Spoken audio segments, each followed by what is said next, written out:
Je restais juste devant lui à me dire mais il a 18 ans en fait, ça pourrait être mon petit frère. Là il y a vraiment eu un truc de waouh, qu'est-ce qui est en train de se passer? Et alors que j'étais en retraite dans un monastère, j'ai reçu une de ses lettres qui venait de prison.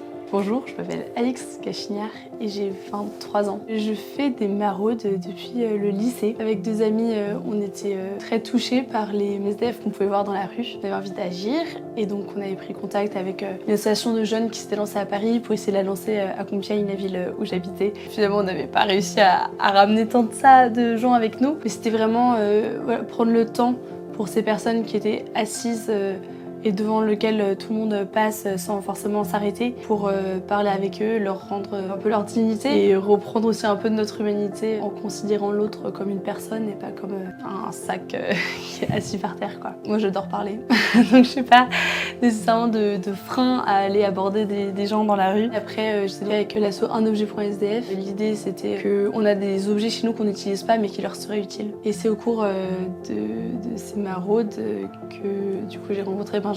D'habitude, on allait dans les rues. Là, il pleuvait, donc on était dans la gare Saint-Lazare. Et il y avait un nouveau dans la bande qui était un peu tout là, mais qui allait voir quelqu'un que je ne serais pas allée voir parce que je pensais que c'était peut-être quelqu'un qui attendait un train. Et en fait, ce jeune nous regarde et nous dit « Pourquoi est-ce que vous venez me voir ?» Ça fait 3 jours que je suis à Saint-Lazare et que personne ne me parle. Et aujourd'hui, j'ai prié le Dieu des chrétiens de m'aider et vous êtes là. Là, il y a vraiment eu un truc de waouh, qu'est-ce qui est en train de se passer? Donc on commence à parler avec lui et là il commence à nous raconter un peu toute sa vie. Il a vécu des choses que je ne souhaite à personne. Je restais juste devant lui à me dire mais il a 18 ans en fait, ça pourrait être mon petit frère.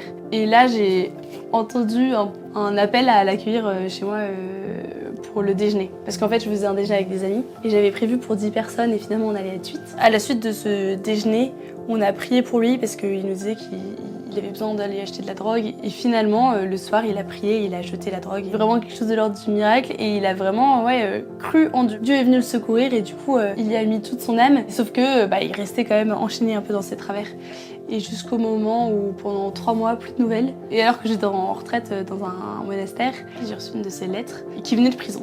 Et là, s'en est suivi un échange épistolaire. Je lui avais dit qu'il y avait certainement une aumônerie de prison, qu'il y avait des associations aussi pour ne pas perdre pied, puis créer des relations. Il a pris contact avec l'aumônerie de prison. Il a demandé le baptême, il m'a demandé d'être sa marraine. J'avais contacté l'aumônerie de prison qui m'avait dit qu'on ne pouvait pas aller en prison pour aller voir quelqu'un qu'on connaît. Donc j'avais commencé à aller à la messe dans un autre bâtiment pour découvrir un peu ce monde-là. Moi, c'était pas du tout quelque chose qui m'appelait à la base. J'étais plus sur les maraudes. Ça avait jamais fait tilt dans ma tête. J'ai commencé à aller à la messe en prison.